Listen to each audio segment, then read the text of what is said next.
Hey, before we step into the heavy boots of a medieval executioner, take a moment. If you feel like it, hit that like button and subscribe. No pressure, just if this journey into the shadows of history speaks to you. Now, let's dim the lights, settle in, and ease into the quiet hum of a world long past. You wake up before dawn in a cramped, rough-hewn cabin at the edge of the town. The thick wooden beams smell of damp earth and old sweat, a scent so familiar it's almost comforting. The only light flickers from a single, sputtering tallow candle, casting long, restless shadows on the walls.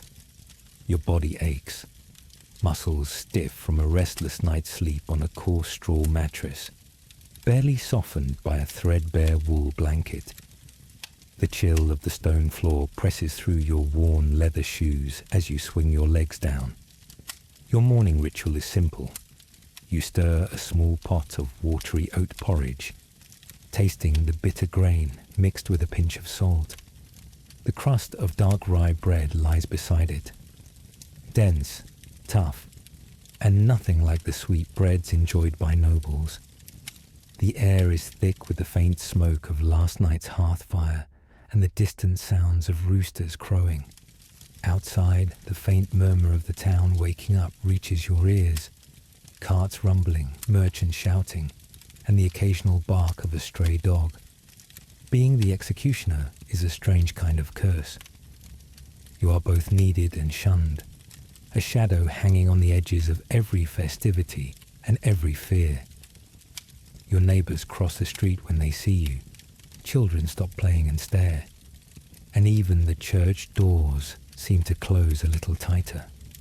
But in these quiet moments, the solitude has its own strange peace. The kind that comes only when the world thinks you are a ghost. You stretch out your stiff fingers and glance at the tools resting by the door. A heavy axe, a set of shackles, and a noose worn smooth from years of use. Today might be a day like any other, or not.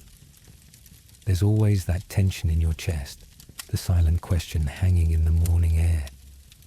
Will the town council call for you today? Will a sentence be passed that you must carry out?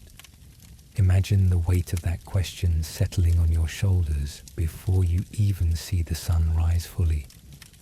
What happens when the town's darkest duty comes knocking?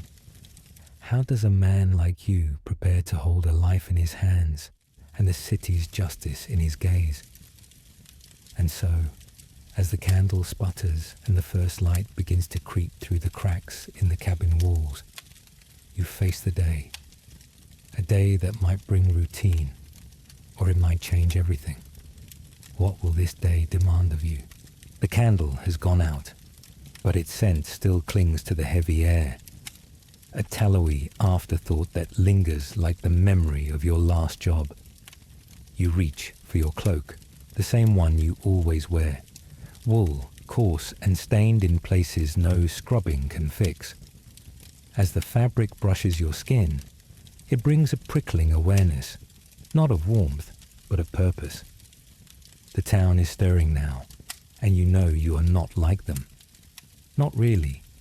You step outside, and the wooden boards creak beneath your boots, the sound swallowed by a sky still bruised with dawn.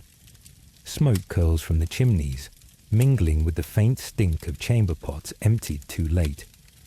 You pass the butcher's shop, where fresh pig's blood stains the cobblestones dark. You wonder, briefly, if people flinch more at the blood of men than of swine.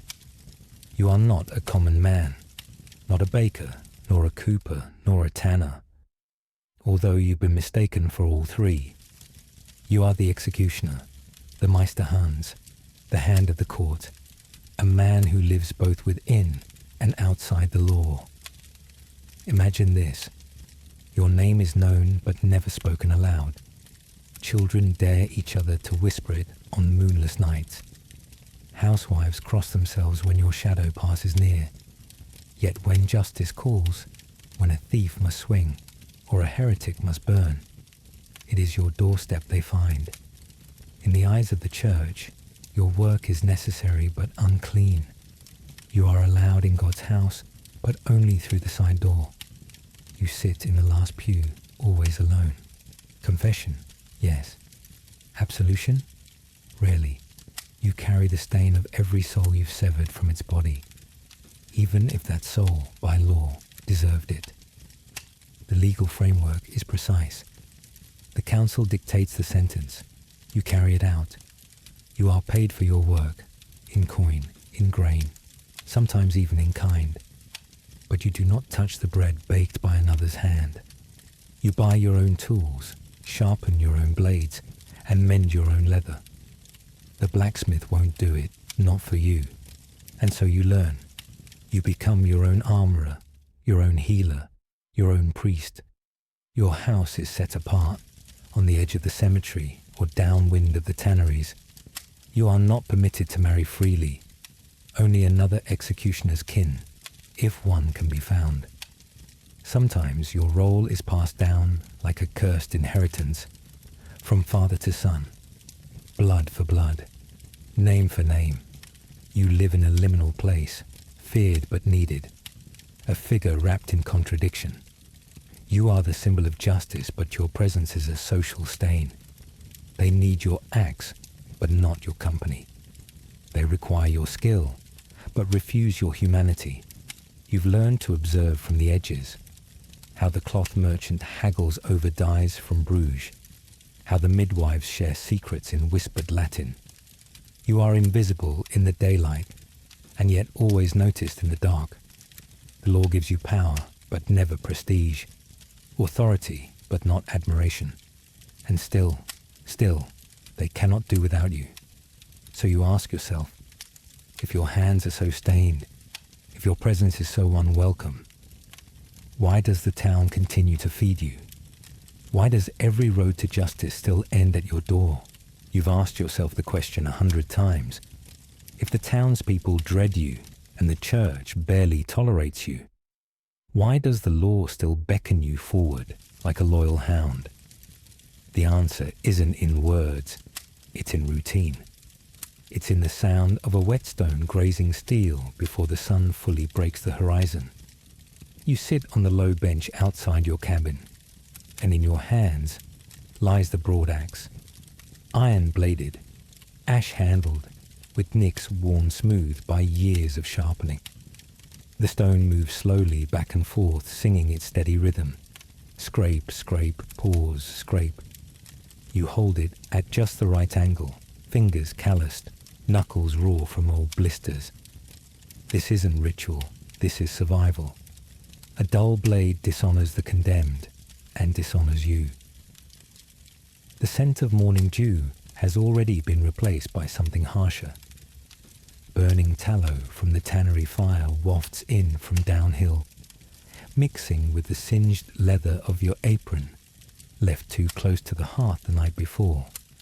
You sniff it once, then say nothing. You've worked in worse. Inside, the tools hang on their designated hooks. You check each one, like a blacksmith checking his forge. The axe, the curved knife, the rusted manacles, the wooden wedge for pinning down limbs. You test the tension of the ropes, tugging gently. One splinters slightly in your hand. You discard it without hesitation. This is not the day to gamble. Your clothes are next. The working garb. Not the ceremonial scarlet of a state execution, not the embroidered robe used in noble deaths. No, this is the black tunic, the one with soot-stained hems and faded stitching at the sleeves. You run your fingers along the collar and feel the tiny snag where a woman once stitched it shut. A woman who left. A long time ago. Strapping the apron tight, you reach for your gloves, thick, hardened from years of sweat and wear. You slip them on slowly, each finger sliding into place with quiet purpose. Leather creaks like a whisper. You know what it means to wear these. They don't protect you from pain. They protect you from memory. Your thoughts flicker, involuntary, uninvited.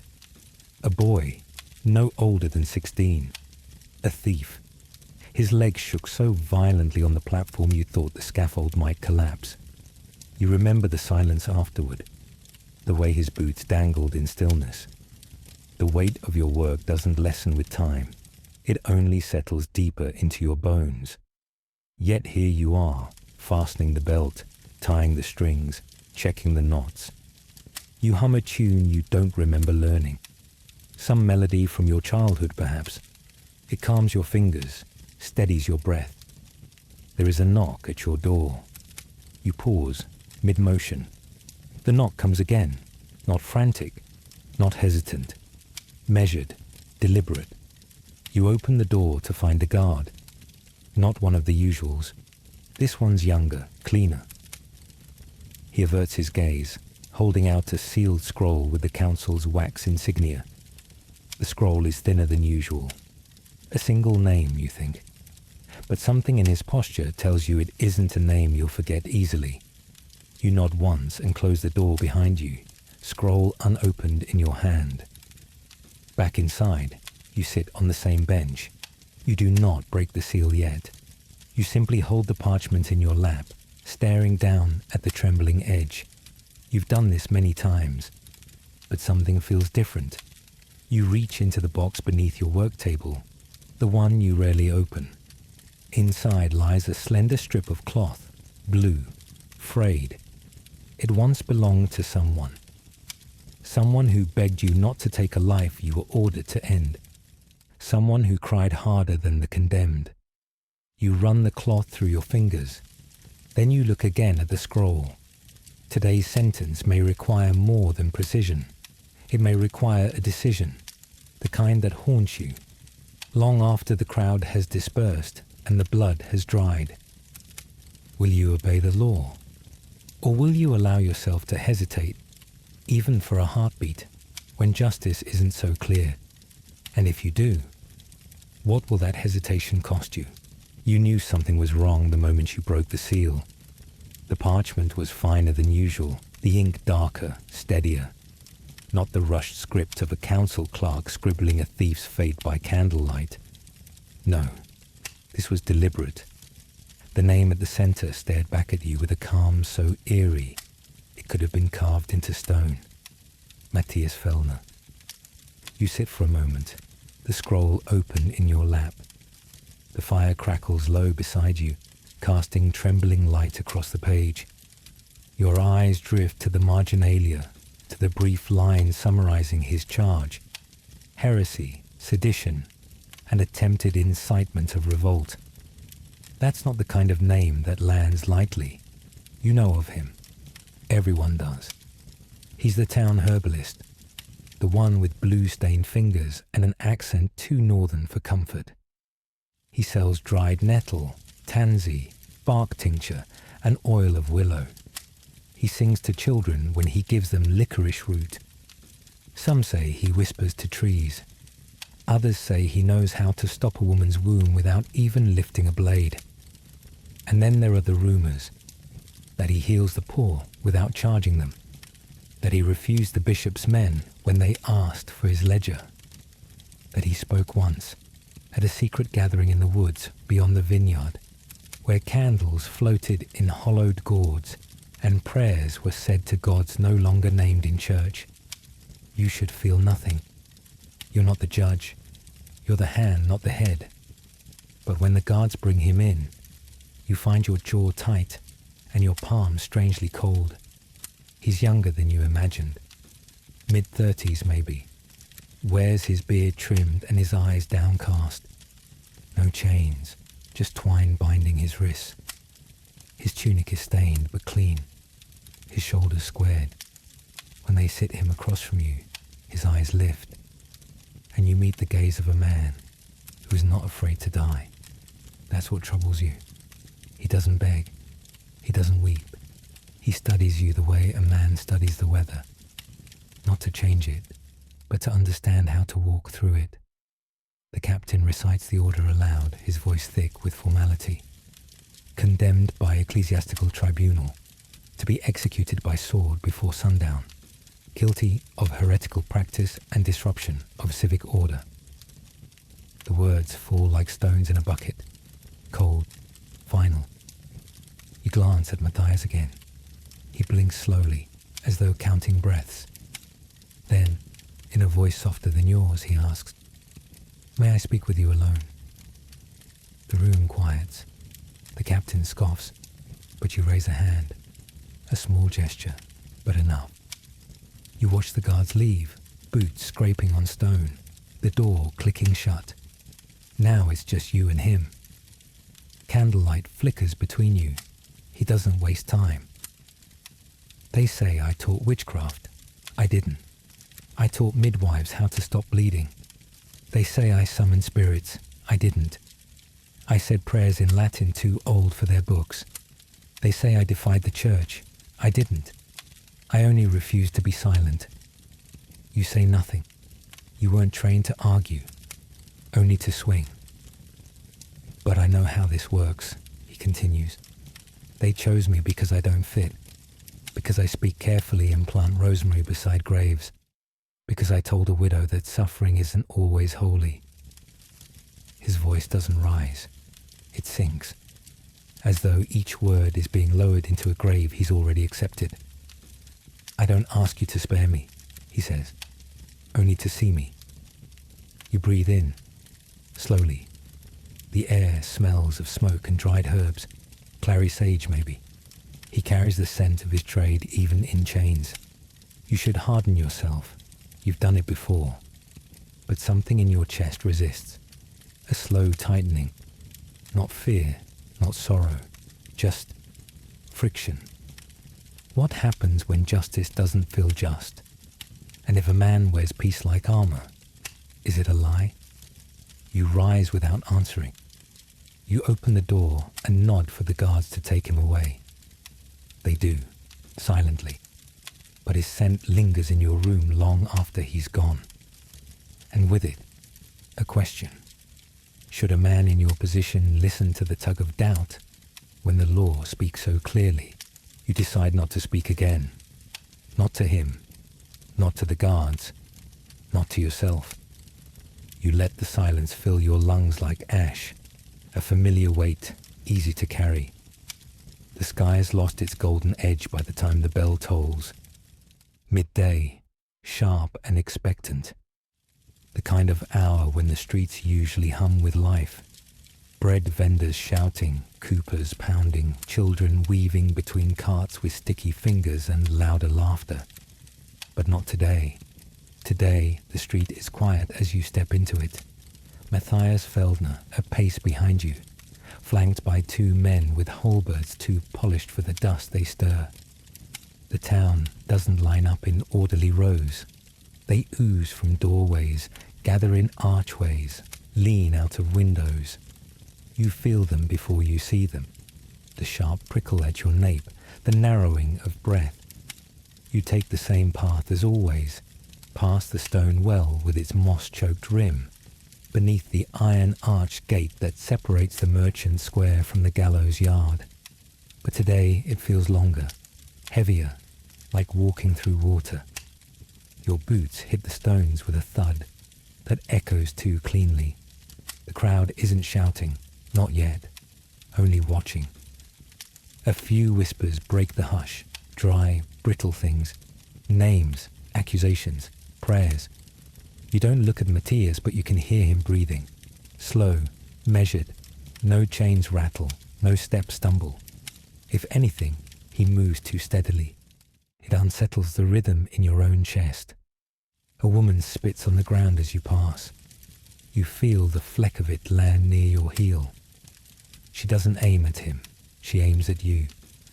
There's a scent in the air. Smoke from resinous wood, thick and sticky in the lungs.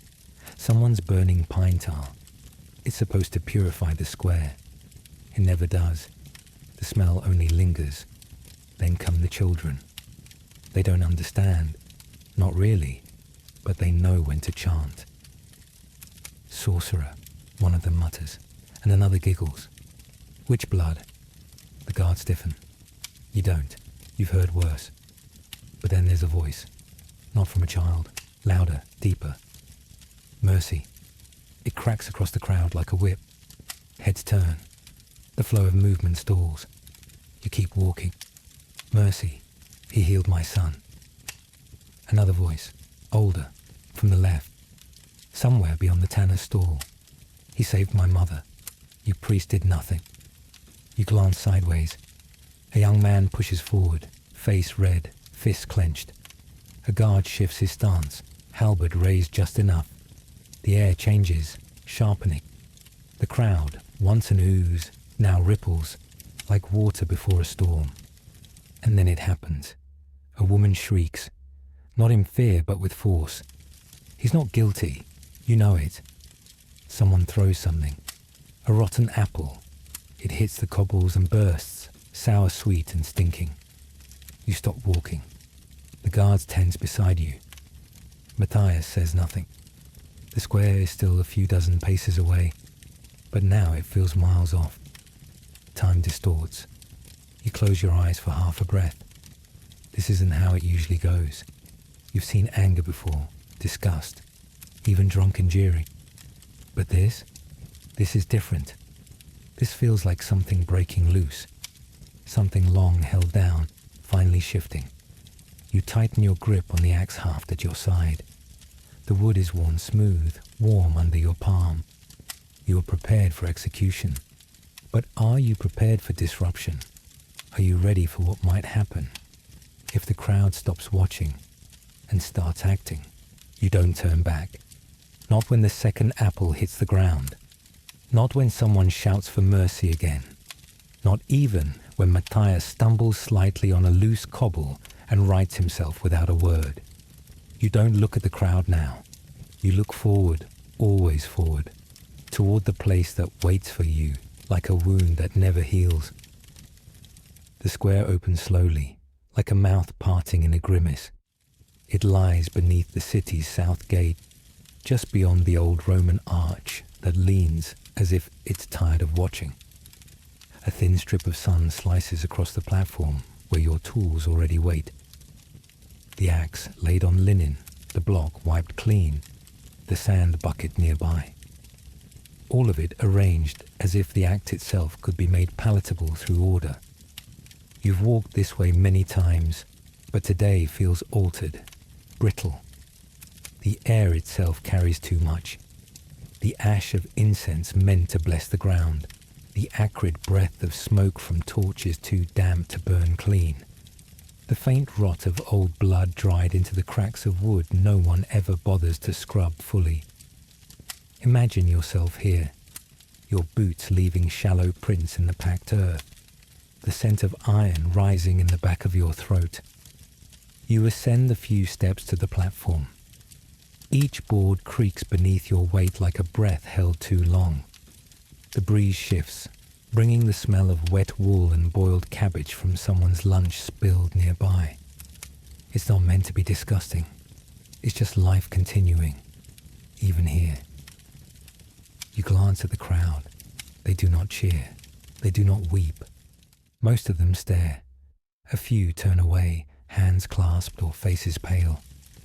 The priest stands off to the side, his book open, mouth already forming the words of a last blessing you've heard 100 times and never learned. Your place is not with him. Your place is here, with the timber, the blade, the space between breath and silence. You check the ropes again, not because they might fail, you tied them yourself, but because this motion calms your hands. Ritual, always ritual. The structure behind you is simple, but unmistakable. A raised scaffold framed by upright beams dark with age and darker with use. A gallows, yes, though not always for hanging. Today, it will serve a different purpose. The blade, honed to precision that morning, reflects the sun only briefly before the clouds claim it. A child whispers behind her mother's skirt. Is that the man who cuts heads off? The mother hushes her, but you hear it anyway. You always hear it. Words carry differently when spoken from fear. You turn your gaze to Matthias. who has been led to the block. He does not kneel yet. He simply watches, not you, not the crowd, but the space around him. His lips move slightly, not in prayer, something else, perhaps a list, perhaps a memory. The symbolism of this place is not lost on you. This is where law becomes flesh, where words become wounds, where the town reminds itself who holds the rope and who holds the knife. Executions are never just about punishment. They are performance, spectacle, a warning carved in the air like smoke that lingers long after the body has been taken down. The platform groans beneath your feet as you walk to your mark. The axe is already in your hand. You didn't even realize you'd picked it up. That's how well trained your body is. That's how deep the habit goes. The priest finishes his Latin. The last phrase falls like ash. You step forward. The guard nods once. Matthias lowers himself to his knees. But before you raise your arm, before your breath tightens in your chest, you find your eyes drifting again. Not to the condemned, not to the priest, but to the faces beyond the platform's edge. And you wonder, what does this moment mean to them? To the ones who watch, who survive, who leave this square and carry its weight in silence? What does death feel like? Not to the dying, but to the living. So now you stand with the axe in your hand, the wood resting lightly against your palm, as if it knows the shape of this moment. You don't look down at it. You know it's balanced too well. Instead, you keep your eyes on Matthias, whose knees press against the oaken platform with quiet resolve. You expected shaking, pleading, resistance, not serenity, not this bone-deep stillness that radiates from him like the last heat of a dying hearth. The sun, now filtered through a veil of clouds, paints his face in soft hues, the kind you might find in stained glass just before dusk. The priest steps closer and leans in with a small nod. Final words, he murmurs, not to you, but to the air between you both. You don't move. You simply wait. Matthias lifts his head. His voice isn't loud. It doesn't need to be. Somehow, the entire square leans into it, as though the buildings themselves are holding their breath.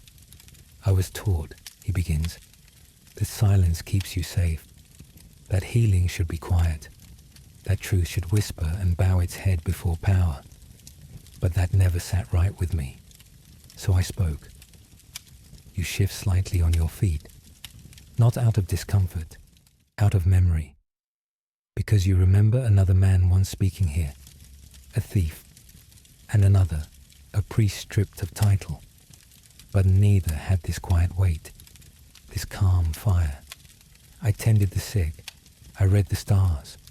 I wrote the names of herbs beside the names of saints. And I said that pain is not always proof of sin. For that, I'm here.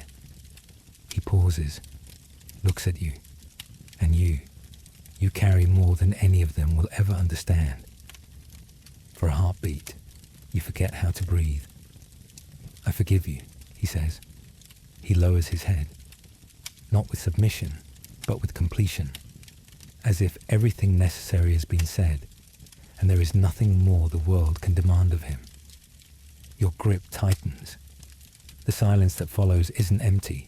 It's full, charged, so heavy it feels like it might tear the sky. Then, a scream. Sharp, female. It tears from the left side of the square like a knife dragged across stone. Stop. He's innocent. Gasp. Follow. Not murmurs. Gasps. Audible. Horrified. Alive. You turn your head instinctively, your fingers still wrapped around the handle. From the crowd, a woman breaks through. She doesn't care about the guard shouting, about the hands trying to catch her. Her dress is tattered, hair falling from a coif that's halfway undone. She's wild-eyed, breathless. "He didn't do it," she screams. I lied. It was me." The square erupts. People shout over each other. Some rise onto barrels for a better view. A child starts crying, and someone else yells, "Hold her." The guards draw weapons. You don't move, not yet. Your eyes are on Matthias. He hasn't flinched, hasn't spoken. Just watches her as if from a great distance. Not from a scaffold, but from a world where judgment no longer matters. And now you must choose. Do you follow the sentence as written, or step into the unknown and unravel everything that has held your city together for generations? And if you do, what kind of silence will follow your choice? The crowd breathes like a single creature, in and out and in again.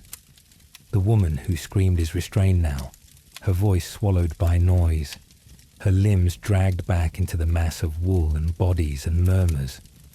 But her words still echo beneath your skin. He's innocent. It was me. You don't move yet. The air has changed. You feel it. Thicker, like milk left out too long, warm and sour. The priest has stepped away, perhaps to give you space. Or perhaps because he doesn't want to stand too near when the moment arrives. Either way, it's just you now. You and the axe. And him. Matthias remains where he knelt.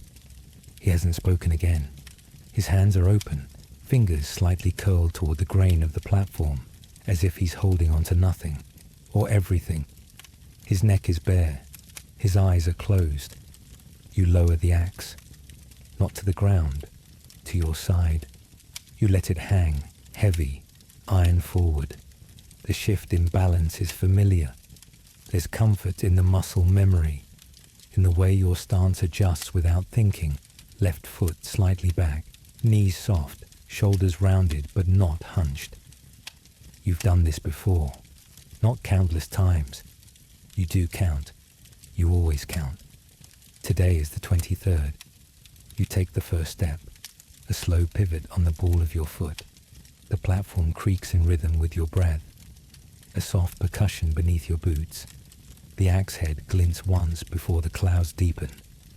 You walk to the back of the scaffold where the sand bucket waits. You dip your fingers into the cool, fine grains. Not too much, just enough to coat your palms, to keep the grip dry. It sticks faintly to your skin, rough like crushed shells. You return. One more glance at the rope. No knots required today. No bindings. Just precision. The blade must fall clean. No pain. No hesitation. You raise the axe. Not high. You're not a dramatist. There's no need to show the crowd a spectacle. You lift it to the right height, just above your chest, where the arc is strongest, where your back and shoulder can carry the weight in one clean line. You align the edge. You steady your breath. 1 beat, 2. The sound, when it comes, is not what people think. Not a thunderclap, not a scream. It is soft, a thump, a split, a dull exhale of something leaving the air. The blade lands precisely, passing through skin, flesh and bone, with the practiced ease of someone who understands anatomy better than most physicians. There is no need for a second blow. There never is. You don't miss. The crowd doesn't cheer. No one ever does. There is only the crackle of torches, the flutter of a woman's cloak caught in a gust of wind, the shifting of 100 feet on dry stone. You lower the axe. You kneel carefully and lift the body. Not roughly. Never roughly. You carry him to the cloth laid beside the platform. Cover him with it. Adjust the edges so his shoulders do not show. Then you clean the blade. Water, a cloth, a motion repeated dozens of times. The smell rises. Iron and wood and wool. The scent of silence. You wrap the blade and place it back into its case. Then you rise, one joint at a time. Your back aches. Your wrists are sore. But it is done. You step down from the scaffold slowly, the way you always do. Not out of pride, but out of respect. You don't meet the eyes of the townspeople. You don't look for the woman who screamed. You walk back along the path. past the still damp cobbles and shuttered windows. The smoke still clings to the air, thinner now, but persistent. You breathe it in without thinking. You feel neither guilt nor relief, only weight, only the thrum in your arms, where tension has not yet released, only the echo of that simple sound. And as you reach your gate, fingers brushing the latch, a thought strikes you. Quiet, slow, unwelcome. After this, after everything. How does a man go home like nothing has changed? The latch clicks behind you with the gentlest sound, like a sigh too tired to fully form. You step into the stillness of your home, and for a moment, the quiet feels too soft, too clean, like wool against sunburn. You don't remove your boots just yet. You stand there in the half shadow of the doorway, letting the cool dimness seep into your skin. Your hands hang heavy. The weight of the axe is gone, but its memory lingers in your joints. Your palms still feel the ghost of the handle, the smoothness from decades of wear, the tiny notch near the hilt you always catch with your thumb when you reset your grip. You finally move, slow, deliberate, across the stone floor. It's uneven beneath your soles, the same way it has always been, worn down by your pacing over seasons of rain and firewood and silent returns. You lay the wrapped axe on the table, not with reverence, not with disdain, just the familiarity of muscle that knows its task. Then you unfasten your leather apron. The straps tug gently at your shoulders before slipping free. Beneath, your tunic clings to you, damp with effort. The scent rises from it in faint waves. Sweat, smoke, iron and wool. Not unpleasant, just human. Your fingers move to your belt next. The small knife is removed and placed precisely beside the whetstone.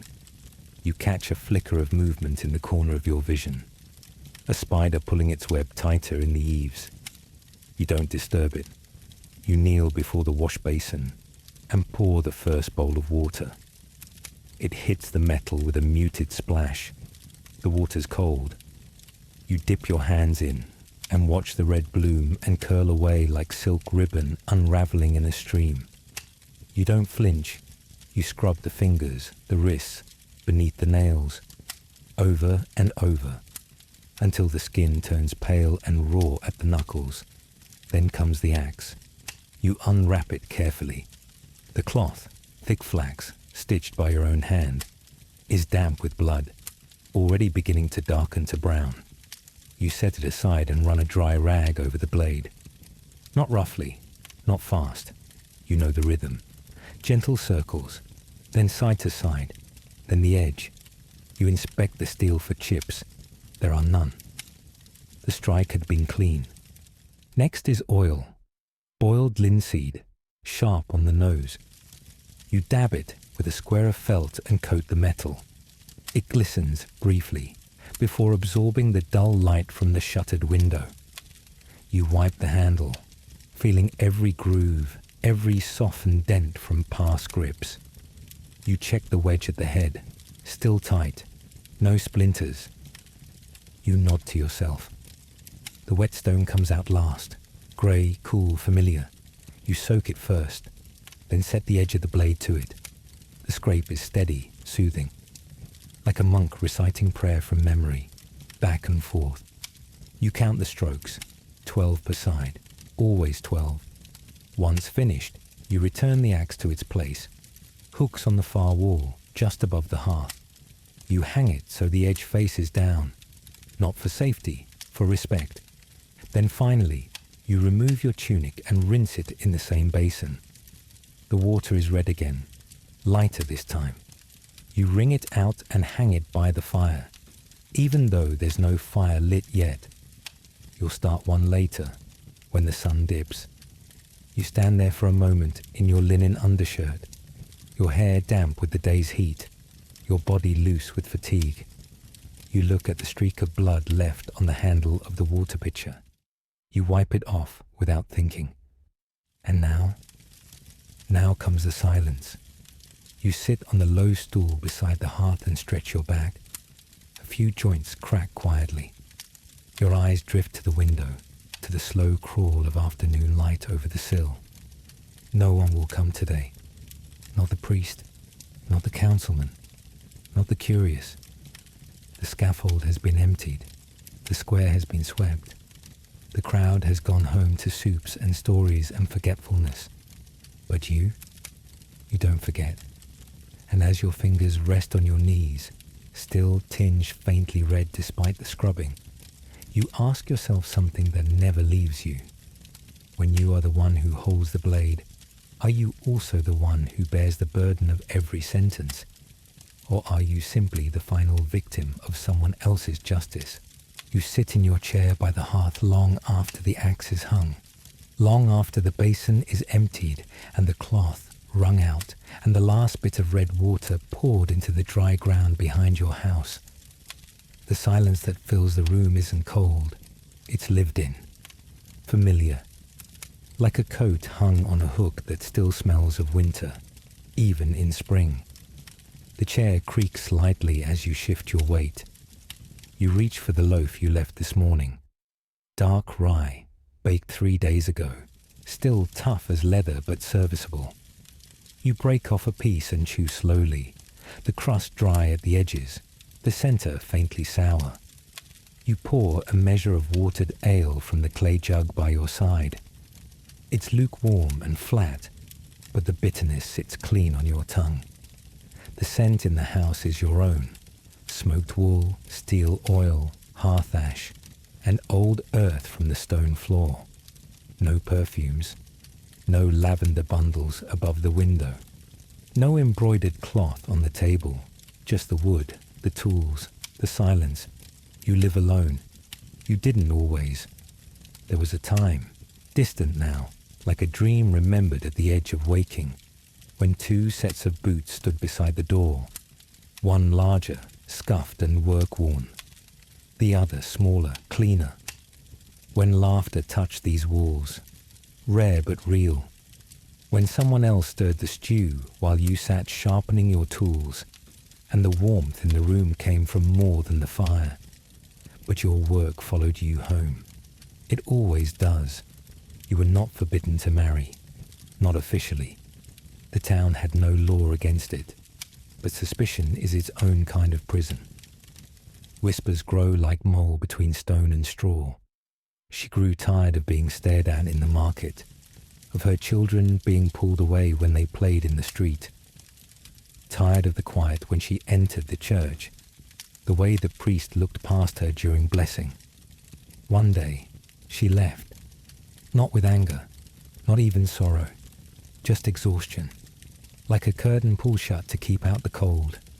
Now, the home belongs only to you, and to your habits. You wake before dawn, eat sparingly, sharpen steel, tend to the small garden in the back where mint and leeks grow despite your inattention. You patch your own roof, mend your own boots, mix your own oil. There is comfort in repetition, even if the comfort is bitter. Through the window, you can hear the sounds of life beyond your walls. A neighbor's hammer striking wood, a dog barking, children laughing distantly near the well, the clang of a dropped pail, the shriek of a gull overhead, a pot tipping, a scold shouted across a courtyard. These are not your sounds, but you listen to them all the same. You pass the neighbor sometimes. The cooper's wife, sturdy and red-faced. She nods curtly, if at all. Her children never meet your eyes. The older boy once carved something crude into your gate, though he tried to hide it. You left it there. Not out of indifference, but because you understood. They fear you. They teach their children to fear you. But fear isn't hate. Not always. Sometimes it's just distance. And distance, after a time, becomes a wall no one remembers building. And yet, you still leave your firewood stacked evenly by the road, where anyone can take it. You still nod to the blacksmith's boy when he passes, even if he pretends not to see. You still mend your gate every spring, hoping, foolishly perhaps, that someday someone might knock on it. There's a small loaf left on your doorstep this morning.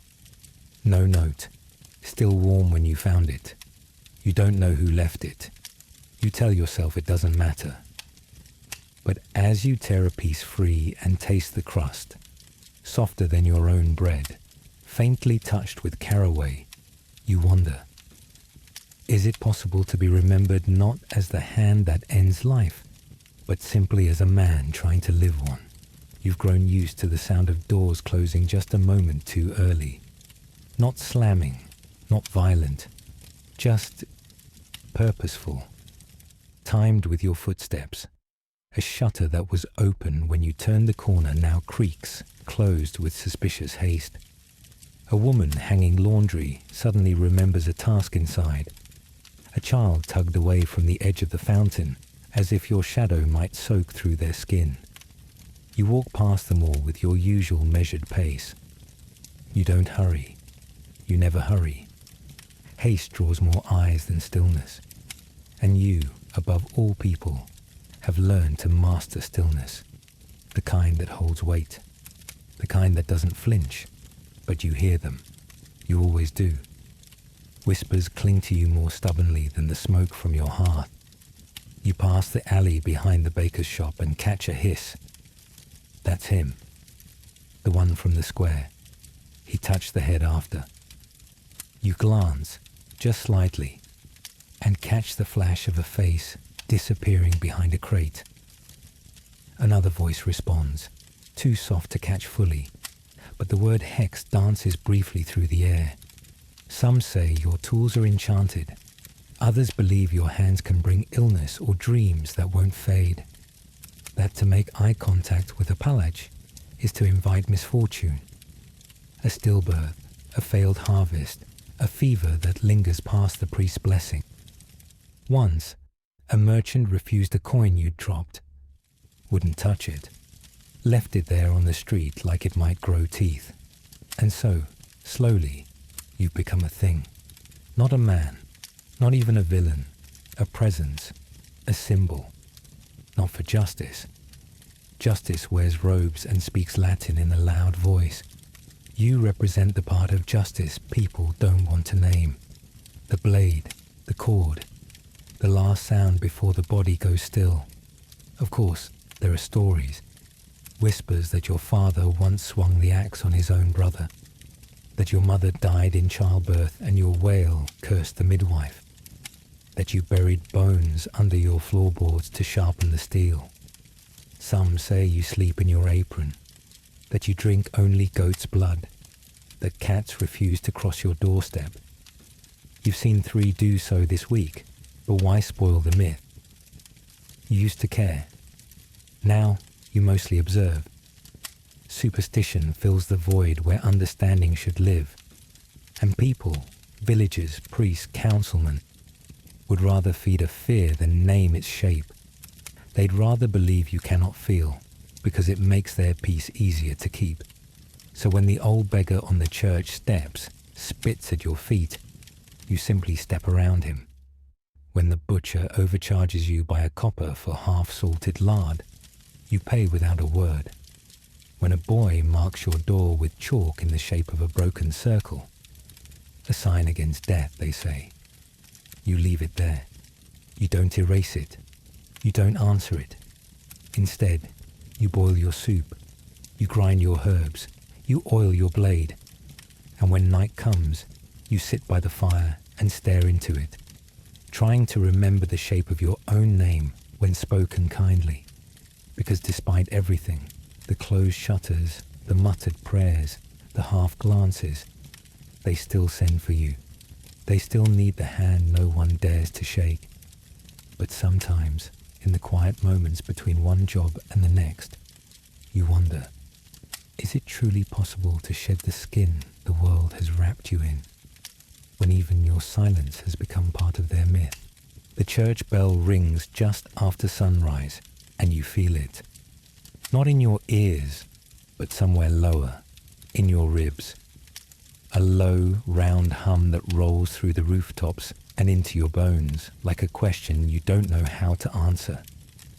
You've never missed a service, not because you're welcome, but because absence is noticed. And when you're the executioner, absence carries more weight than presence. You enter through the side door, as always, not the grand stone arch, used by merchants and aldermen with polished shoes. Yours is the servant's entrance, low, narrow, always a little damp where moss clings to the creases in the wall. You don't mind. It's quiet there. The stone beneath your feet is colder than outside, and the air smells of beeswax and old wood. The pews are already filling. You sit in the last row, not because anyone asked you to, but because generations of silence have carved out your place. People don't turn to look, but you see them shift, just slightly. A coat pulled closer, a child redirected to the opposite side of the bench, a woman whose shoulder dips inward when she senses your breath in the same air. The priest, Father Arnulf, doesn't avoid your eyes. He never has. He meets your gaze during the Kyrie, during the Paternoster, during the reading from the book of Ecclesiastes.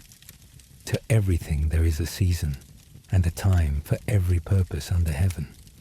He says the word slowly, deliberately, not louder than usual, but with a pause in places that weren't in the liturgical rhythm yesterday. You remember the first time you stood beside him during an execution. He had his book and his cross, and his vestments damp from the morning fog. You had your blade and a name you didn't want to say aloud.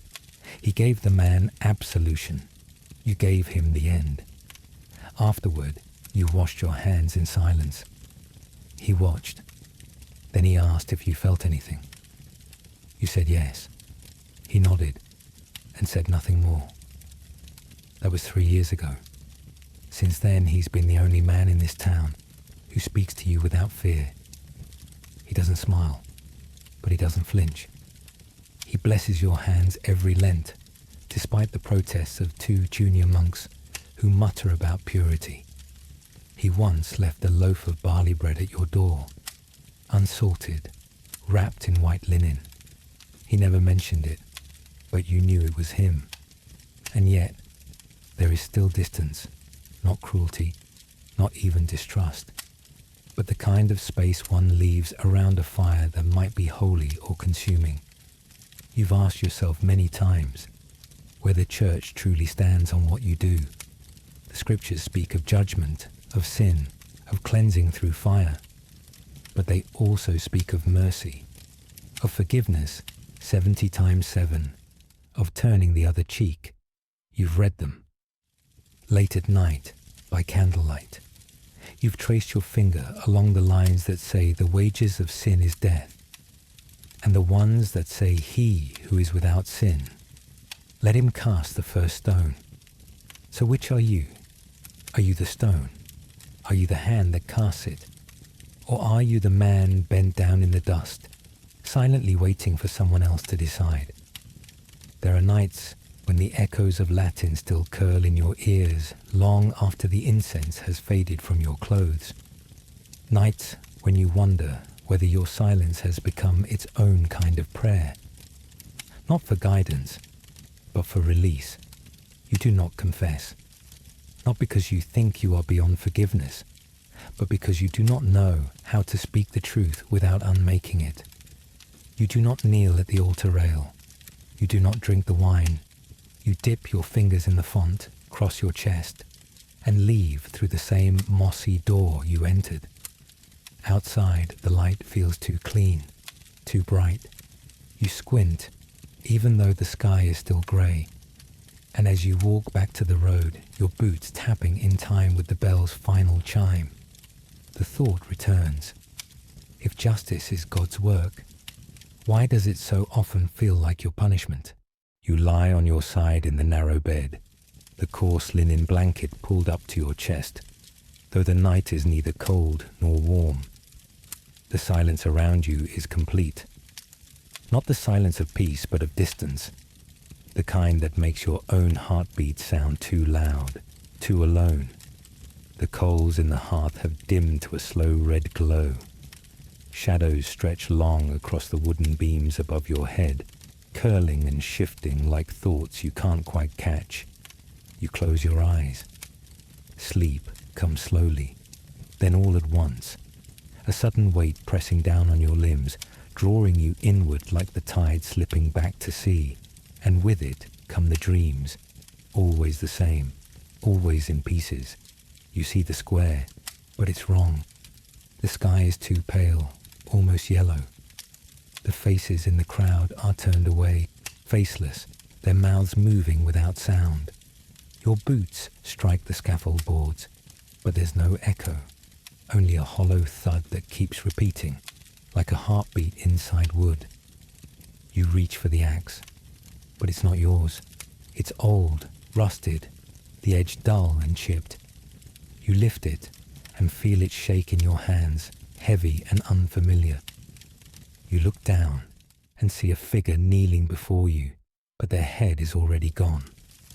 Only the body remains breathing, still breathing, shoulders rising, trembling, waiting. You try to speak, to say something, anything, but your voice is gone. You open your mouth and only ash comes out. The wind carries it away in thin ribbons. Then you hear them, whispers, all around you. Not angry, not cruel, just disappointed. Soft voices naming names you tried to forget. Some familiar, some not. One of them sounds like your own. The scene shifts. You're in the church now. The pews are full of figures in robes, their backs turned. The priest lifts the host with one hand, and in the other, he holds your axe. Blood drips from the edge and vanishes before it hits the floor. You step forward to take communion, but the priest shakes his head. "This table is not for you," he says, and the entire church breathes in. Not air, but cold. A sharp, wet chill that slides under your skin like a blade. You turn to leave, but the door is gone. You're back in the square. The crowd parts, and there he is, Matthias, whole, standing, alive. He looks at you with the same calm, the same stillness he held before the blade fell. But now he's closer, too close. His breath is warm on your cheek. He leans in, not with accusation, but with quiet finality. You still believe this wasn't your choice. Then everything burns away. The scaffold, the crowd, the wind, the blood. You wake. Your body is drenched in sweat. The sheets twisted around your legs like bindings. Your throat dry. Your pulse frantic beneath your skin. You sit up slowly. The air is thick and unmoving. Your chest rises, falls, rises again. And then you hear it. Knock once, knock twice. A slow, deliberate sound on the wood of your door. Not frantic, not uncertain. Just steady, measured. As if whoever stands outside knows exactly who they came to see. And now the question tightens in your throat like a rope. Is it another sentence delivered by candlelight? Or has someone come seeking you for something much harder to carry? The knock echoes once more, and then silence wraps itself around your home like a heavy cloak. You rise from your bed slowly, the linen clinging to your skin, still damp with the ghost of the dream. The floorboards creak beneath your bare feet, cold and familiar. Each step a small ritual in the stillness of the hour. You wrap your tunic around your shoulders, rough wool scratching your collarbone. The blade on the wall remains untouched. You don't expect danger, just questions. You lift the latch and open the door. The man standing outside is not what you expected. He's old, not in the brittle, shrunken way of men who have waited too long to die, but in the settled, rooted way of trees, worn by weather, marked by time, but unbroken. His hair is grey, a coarse halo around a face lined deeply but not cruelly. He holds a staff, smooth and polished by 1,000 miles of road. His cloak is patched, his boots cracked. But his eyes are sharp. "May I sit?" he asks, as though the question were already answered. You step aside. Inside, the embers have cooled to their last breath of light. You stir them gently and add a log. The fire returns slowly, casting a low glow over the table, the walls, the stranger's face. He does not ask your name. He does not offer his. You pour a cup of ale, place bread on the table. He accepts both with a nod, chewing slowly, the firelight catching the rhythm of his jaw. Then quietly, "You do good work." You don't respond. "I watched you once," he continues. "Years ago, a thief, young." He wept, but you didn't flinch. Still, you say nothing. The silence doesn't bother him. He leans forward, warming his hands over the flame. They're gnarled, thick-knuckled, the hands of a craftsman or a man who once was one. "I've known men who kill with joy," he says. "Men who kill for gold, for pleasure, for politics. You don't seem like them." You shrug. "It's not my choice who dies." "No," he agrees, "but it's your hands that carry it out." He takes another sip, then gestures toward the axe on the wall. "Do your hands ever shake?" You hesitate. Then, "Number, not during." He nods again, as if that was the answer he expected. "What happens after?" he asks. "Do you dream of them?" You don't lie. Sometimes. "And when you do, what do they say?" You breathe in slowly. The fire pops. A curl of ash drifts upward like a question. "Nothing," you reply. "They just look at me."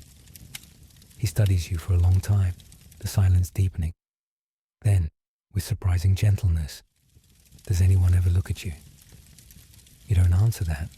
He doesn't press. Instead, he leans back in the chair, creaking wood and old joints murmuring in unison. He stares at the fire for a while, watching the dance of light and coal. "I once carved stone," he says. "Gravestones, statues, faces no one remembered.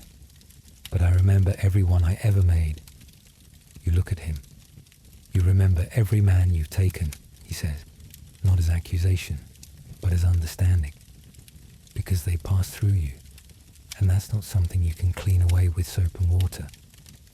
He finishes his drink, places the cup back down with quiet care. "You carry them," he says. "That's what makes you different." Then he stands. No thanks, no farewell. Just a nod. Deep, respectful, final. He steps out into the night, the door closing behind him with barely a sound. You don't follow. You sit alone by the fire, the log sighing into ash, the room settling into its familiar stillness once again. But his question lingers, not sharp, not loud, just persistent. Can a man who lives by death still become someone else?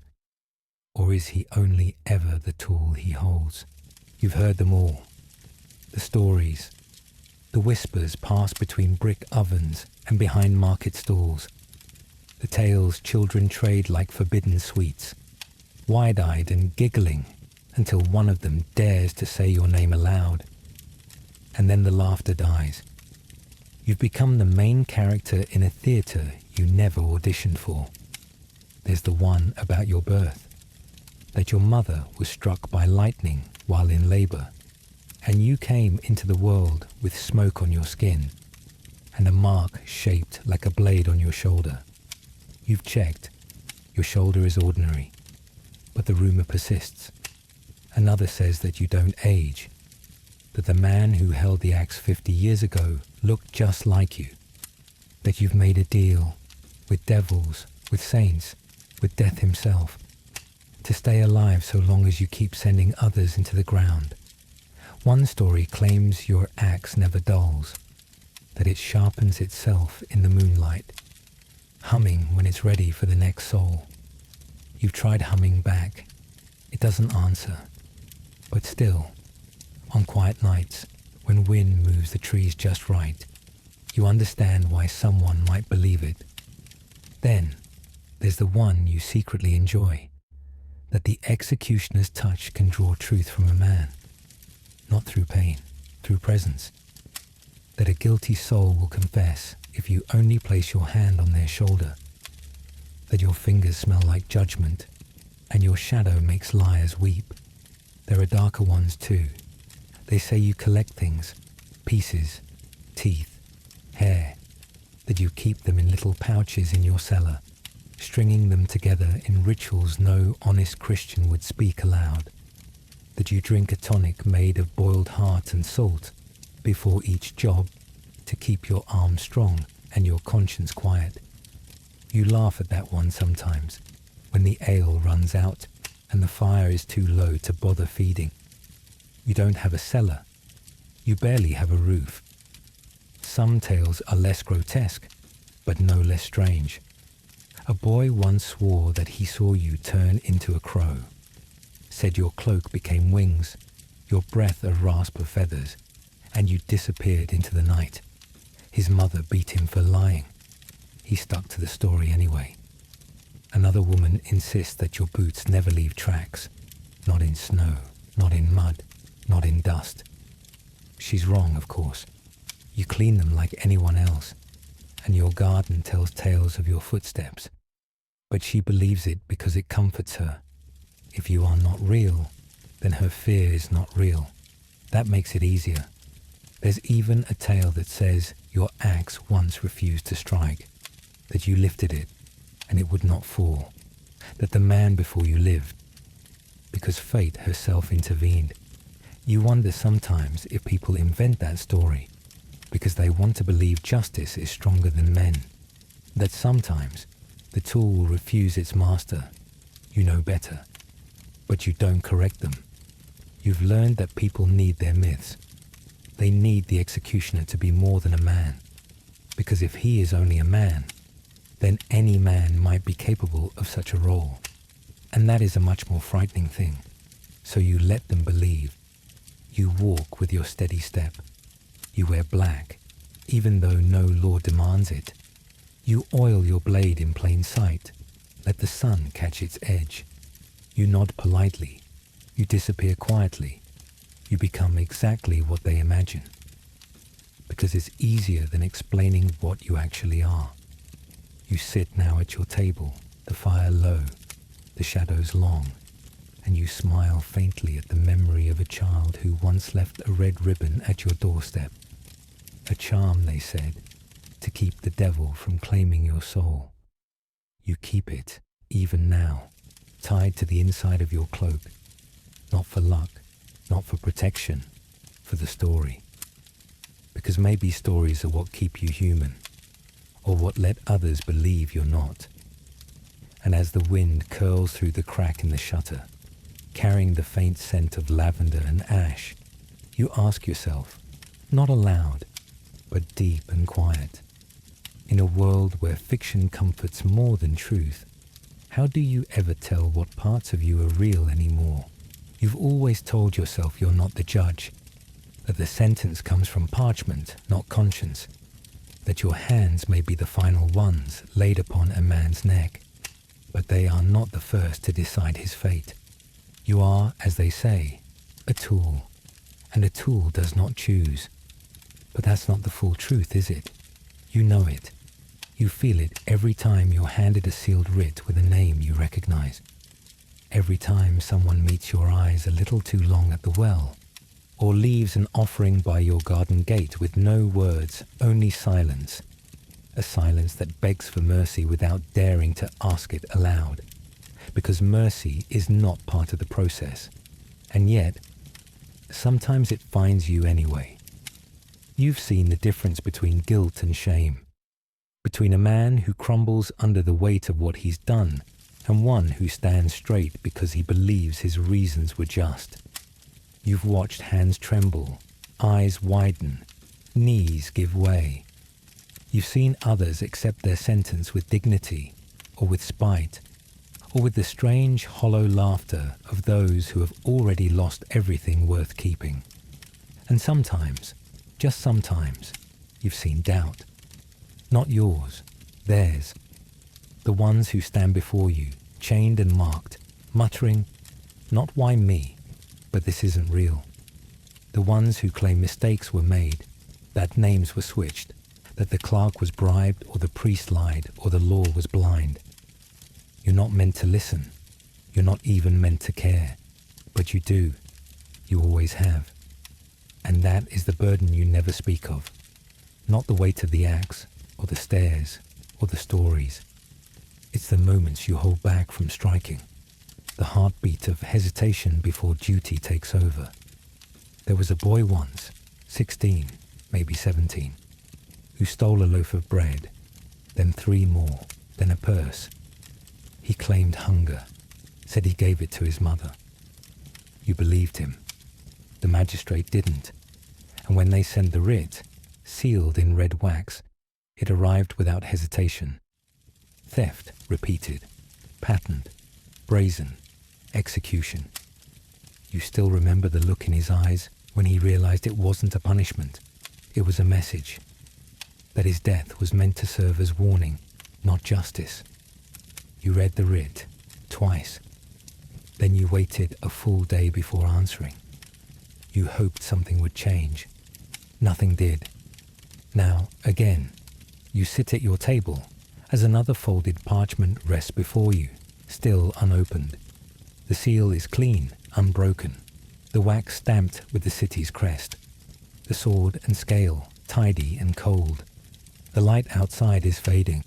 Shadows climb the walls as the hearth breathes low and slow. Your cup of ale sits untouched beside you. A slice of bread hardens on the plate. You reach for the parchment, your fingers stiff with the anticipation you always pretend not to feel. You break the seal. Inside, the name. A woman this time, a healer. You know her. Not well, but enough. She once gave you tea for your aching joints. Refused payment. Just nodded toward the woods and said, plenty more where that came from. Accusation. Administering forbidden herbs. Encouraging refusal of penance. Speaking against priestly judgment. The charge is phrased carefully. Not witchcraft, not directly. But the implication is there. Execution scheduled within the fortnight. You stare at the ink, dark and precise. You remember her hands, stained with berry and bark. Her voice, low and unhurried. The way she smelled of mint and firewood. You wonder, not for the first time, what they want you to do when your heart tells you no, but your role demands yes. You fold the paper again, slowly, as though by doing it gently, you might soften what it carries. And then the question settles into the space beside you, heavy and unwelcome. If you begin to choose who lives and who dies, do you remain a servant of law or become its challenger? You wake to silence. No knock, no bell, no summons folded in parchment, no name etched in wax. Just the soft hush of morning mist curling around the shutters, the far-off coo of doves nesting under the chapel eaves, and the weight of your own breath, slow, steady, undisturbed. For once, the world doesn't demand anything from you. Your joints creak as you stretch. The blanket slides from your chest, and the chill of early sun seeps into your bones, but not unkindly. You rise without rush. Wash your face with cool water from the basin. Pull on your tunic, still smelling faintly of ash and thyme. Today is not a day for sharpened steel or tightened rope. Today is empty. You step outside, the wooden door sighing on its hinges. The sky is pale blue, washed clean by a night rain that left the earth dark and fragrant. The air smells of wet stone and crushed leaves. A pair of swallows dart overhead, wings flashing silver in the sun. You nod to them as if their flight were a signal or a prayer, and begin your walk toward the edge of town. Your boots tread soft over the damp earth. The path winds between low stone walls and rows of sleeping gardens. Onions and parsley tucked beneath overturned clay pots, waiting for warmth. A cat blinks at you from atop a fence, tail twitching lazily. She does not run. You pass the baker's hut, closed. No smoke from the chimney. No scent of fresh bread curling in the air. The square is still, the cobblestones wet and gleaming like dark glass. A few wooden crates sit stacked beside a shuttered stall. Rainwater drips from the eaves in a slow, rhythmic beat. Somewhere, a child laughs, a quick, bright sound that vanishes as quickly as it came. You follow the road to the fields. Beyond the town's edge, nature opens wide and soft. Meadows spread like woven carpets, dotted with flowers. Dandelions vetch, the first brave poppies of the season.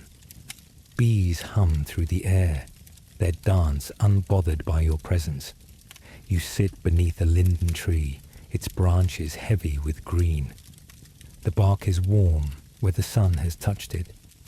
The grass bends beneath you with a sigh.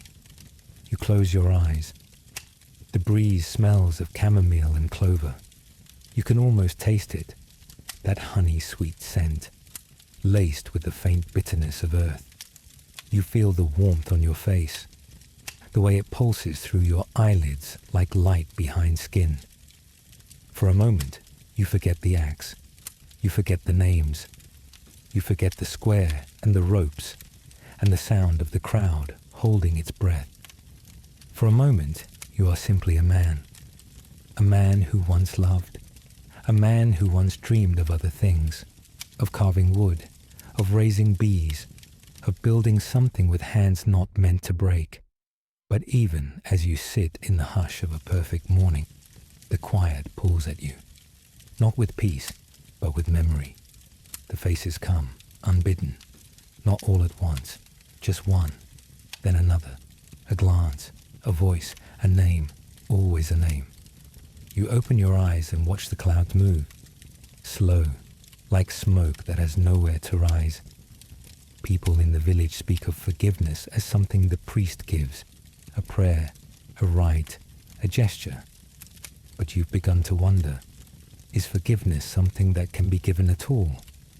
Or is it something that must be grown? Like these fields, season by season, without knowing whether the soil will ever be kind. You rise, brushing the grass from your knees. The town is behind you now, the fields ahead, the day still unfolding.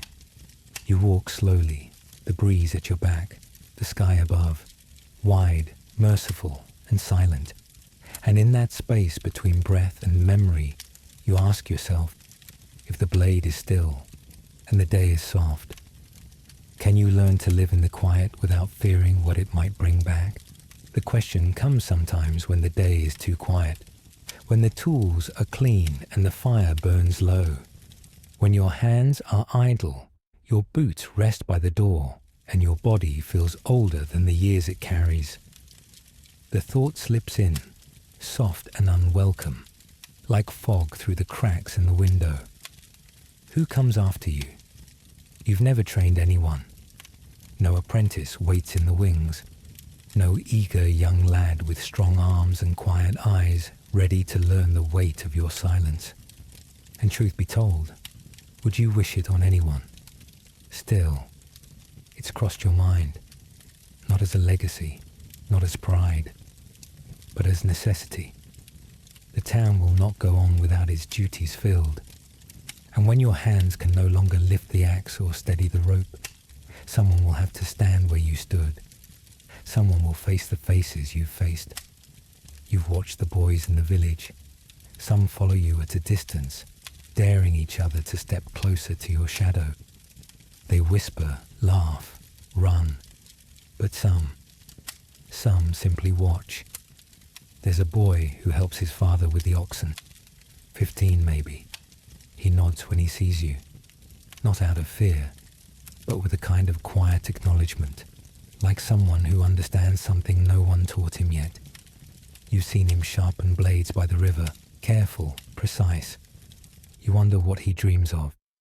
There's a girl who sells candles, 12, sharp eyes. She never flinches. Once, she asked you if blood ever sinks into the wood. You told her the truth. Yes, sometimes if it's warm enough. She didn't blink, just nodded and handed you your change. You don't seek them out. You don't speak often, but you watch and you wonder, not just who might learn the craft, but what, if anything, is worth teaching. Because it's not the swing of the axe that matters. Not really. It's the things you carry between the swings, the waiting, the listening, the silence, the way you measure a man not by what he's done, but by what the world has decided he deserves. The knowing that you may be the last eyes he ever sees. You think about writing it down, your methods, your thoughts, your small rituals, the way you tie your boots on days when the ground is slick, how you check the rope 3 times, never 2, never 4, the way you light a candle before each sentence and let it burn out naturally, even if the job is done. You don't know why you do it, but you do. Would someone understand all that from parchment? Or is it only ever passed from hand to hand, from breath to breath? There was a time you imagined a son. You picture him sometimes, older now than he ever was in your mind. He has your eyes, but not your gait. His hands are steady, but his gaze is softer. He asks questions, and you answer. But that boy never came. Now, you wonder if the craft will die with you, or if someone, someday, will take up the mantle, not because they seek it, but because they understand it, because they feel the weight of balance, of duty, of quiet things no one else wants to name. You sit by the window. Outside, children chase each other with wooden sticks, pretending to be knights, or bandits, or kings. No one ever pretends to be you. And maybe that's right. You don't belong in their games. You belong in the silence that comes after. But still, a question lingers at the edge of your thoughts. Steady, patient, unresolved. When your name is no longer spoken, will they remember the man, or only the mask he wore? You didn't plan to see them. You never do. Most times the families stay away. By order, by fear, by instinct. The law marks them as witnesses to disgrace. Neighbors avoid them. Priests look through them. Their doors close tighter. Their greetings shrink. And you make sure your steps walk the far roads. But not today. The sun is already low when you return from the woods, arms full of kindling and fingers red from hawthorn thorns. The wind smells of peat and frost, and a thin trail of chimney smoke curls above your roof. You didn't light it. Your first thought is theft, but there's nothing here worth stealing. Then you hear it, the voice, small, thin, breaking. Please. You freeze, still half in shadow, the trees closing behind you. A woman sits on the low stone wall by your door, wrapped in a brown cloak, worn at the sleeves, the hood pulled back. Her hair is dark, streaked with silver. Her hands twist in her lap. Beside her, a boy, 7, maybe 8, too still, too quiet for his age. His face is familiar in that uncomfortable way. The cheekbones, the dark eyes. You know who he looks like. The man from last week. The one you sent into the ground. You stand there longer than you should, the branches rustling behind you. Then you step forward. The woman rises. Her lips tighten. Not in fear, in preparation. As if she's rehearsed this moment over and over. I only wanted to see, she says. Just once, the face. Not the mask, the one who... Her voice falters. You nod slowly. Set the firewood down near the threshold. I didn't come for vengeance, she adds, or answers. Just to understand. You lean against the doorframe. The wind has picked up slightly, stirring the hem of your cloak. A crow cries in the distance, long, low, like a cracked bell. He wasn't kind, she says. You should know that. You don't respond. But he wasn't cruel either. He stole, lied, ran. He hurt people. He hurt me. She pauses, looks down at the boy. But he was still something. A person. The boy looks at you, doesn't flinch, doesn't speak, just watches. And for a brief moment, you feel the strange weight of being measured, not as tool or terror, but as man.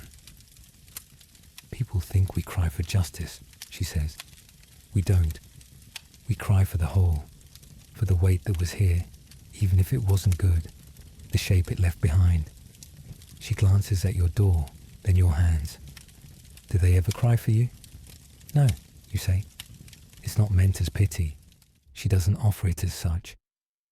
The boy steps forward, slow, deliberate. He stops just in front of you, head tilted slightly. Then quietly, does it hurt? You don't ask what he means, you know. You crouch slowly, knees creaking with the movement. Meet his eyes. Sometimes, you reply. He nods, then steps back, returning to his mother's side. She places a hand gently on his shoulder. I won't come again, she said. That's all I needed. You open the door for them, not as invitation, as acknowledgement. They pass without another word, and then they are gone. The silence returns, heavy, expectant. Inside, you light the hearth. The smoke curls up in tired spirals. You sit, remove your gloves, unlace your boots, the same as always. But your hands are shaking, and you think, not of the man, but of the ones left standing in the shadow of what you've done. And somewhere deep within, without voice or shape, the question takes root. Is it truly the condemned who bear the punishment, or those who must carry what remains? It arrives on a day that doesn't feel like an ending. No thunder, no black birds, no cracked sky. Just a folded parchment, slipped beneath your door, the way they've always sent it. The wax is plain, no seal, no emblem. Just the impression of a thumb, pressed quickly, as if they knew this didn't need ceremony. You already knew. You rise slowly, bones tight with sleep. The coals in the hearth are still warm. Your boots, as always, wait by the threshold, dusted in the soft ash of yesterday's silence. You dress with familiar precision. Linen, leather, wool. Your hands move by instinct. Nothing extravagant, nothing new.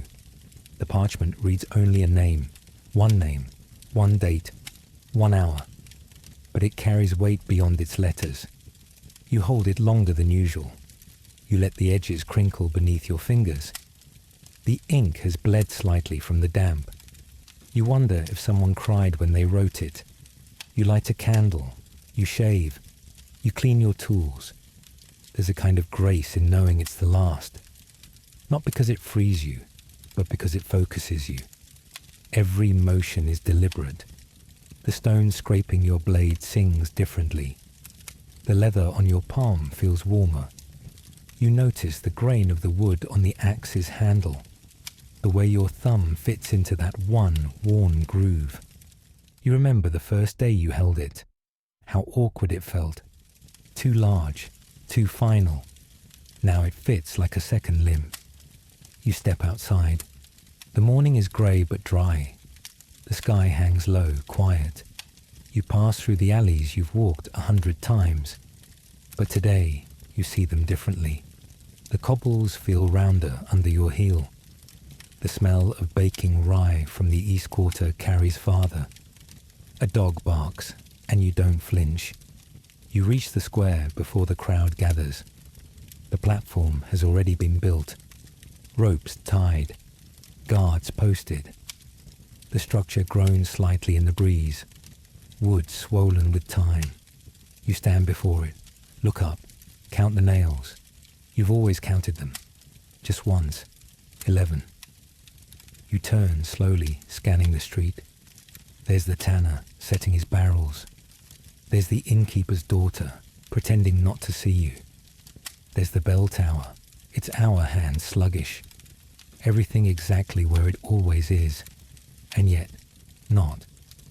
Today, your name will be remembered differently, not shouted, not whispered, not cursed, simply remembered, as the man who closed the book. They bring him forward, the condemned.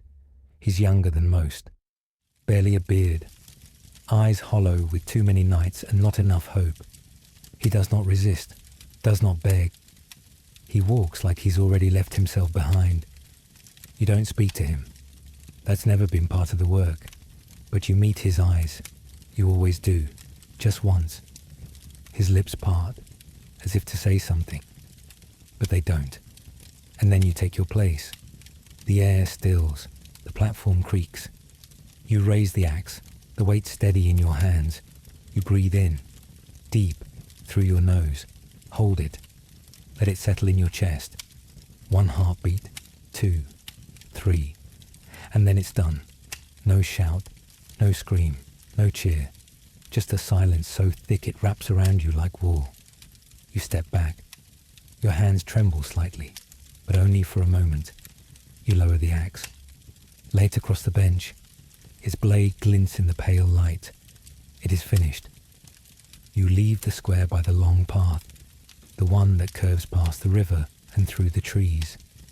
Your feet crunch softly on fallen leaves. The air tastes of iron and pine. Birds return to the branches. A breeze lifts your collar. You walk with nothing in your hands. You don't know what tomorrow brings. No one has told you what comes after the final swing. No new summons, no new name. No more sharpened blades or silent mornings. Just space. A day without a task. And in that growing space, a single question beats like a second heart. Now that you have laid down the axe, who are you without it? You move without ceremony. There is no farewell, no banquet, no speech. Only the creak of a cart, the thud of boots, and the scent of pine as you leave behind the city that once whispered your name in every corner. With fear, with caution, sometimes even with need, your tools remain locked in the chest. You didn't burn them. You didn't bury them. Just left them. In the shed behind your home. The key still sits on the hook by the door, untouched. That, perhaps, is your last superstition. Now, your days begin differently. No names, no ink, no steel to sharpen. You rise with the sun, not with orders. You pull water from the well, not from the blood-washed barrels. You break your bread with your hands, not wipe them clean of someone else's end. The village is small, a handful of homes and a chapel that leans slightly to the left as if tired of standing. The priest is younger than you, and kind. He nods without looking too long. A gift in its way. He never asks what you used to be, and you do not offer. You rent a room above the cooper's shop. The ceiling beams are low, and the smell of heated oak staves clings to your clothes. There's a cat that visits at night, grey, silent, and half-blind. You feed it scraps. It never purrs, but it stays. You build a garden. It surprises even you, how patient your hands can be when they are no longer asked to strike. You dig, plant, water. Your palms crack with the earth's hunger. Peas, onions, sage. Sometimes you talk to the shoots, though you don't expect them to answer. The villagers are slow to speak. At first, they watch. At wells, from windows, through the gaps in their fence posts. You feel their silence like a wool cloak in the heat. Not angry, just uncertain. The way you watch a dog whose bite you've only heard rumors about.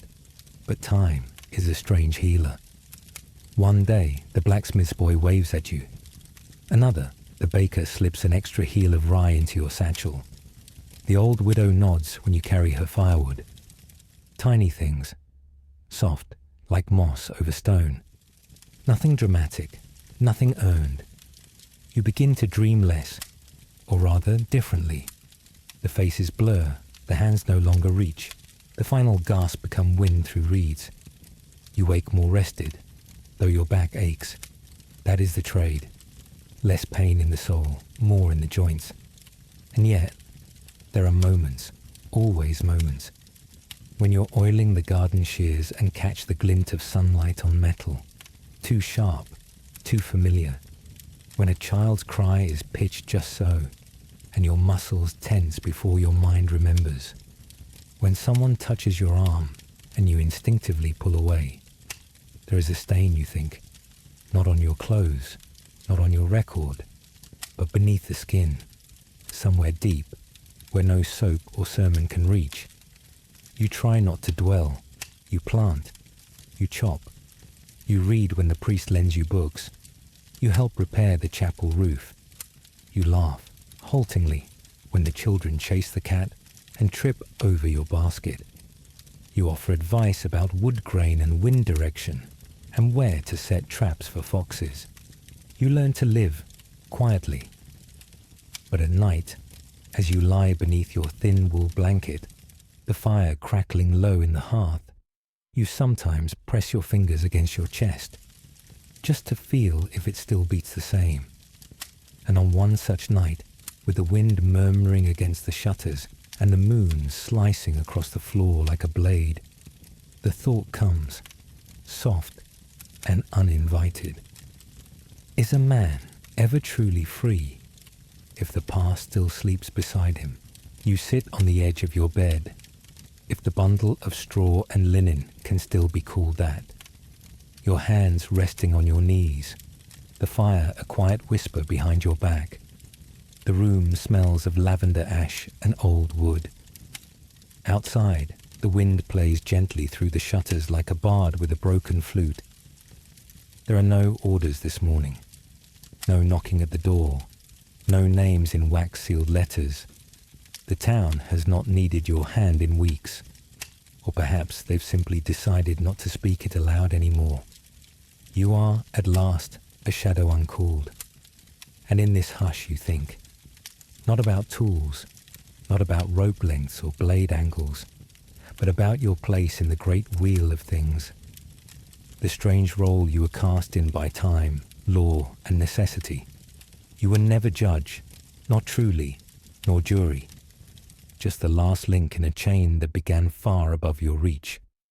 Yet your face is the one remembered, yours the hand they fear. You became the symbol of consequence, though never its author. And yet, wasn't that the point?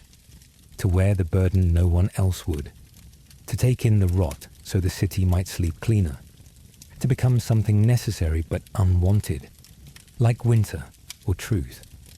You recall the old tales, how kings once touched your shoulder with gloves, not skin, how priests averted their eyes when you passed, how children dared each other to whisper your name into a well for luck or for curses. You smile. It's strange, isn't it, that the closer you live to death, the more alive you became in their stories. You became myth before you even grew old, a figure, not a man, a lesson, but you know better. You remember the weight of every blade, the stares of every mother, the quiet sobs of brothers, the men who begged and the ones who grinned. You remember the hands that shook when they handed you the scroll, and the ones that shoved it into your chest like an accusation. You remember yourself. And now, years from the gallows, far from the splinters of the block, you're not sure if you are closer to forgiveness or just further from memory. You still smell iron when the rain falls. You still pause at the sight of crows on the chimney, but you also tend a garden. You read a little. You listen more. You feed a stray cat. You speak to the cooper about the way oak cracks in frost. You help the baker's daughter lift sacks of flour without being asked. You watch the sky change and marvel that the stars do not shift in fear when you look up. You are not healed, but perhaps you are healing. The village knows your name now, not the old one, whispered behind hands, but the one you were born with. They call it softly, sometimes with a smile. That, you think, is a kind of absolution.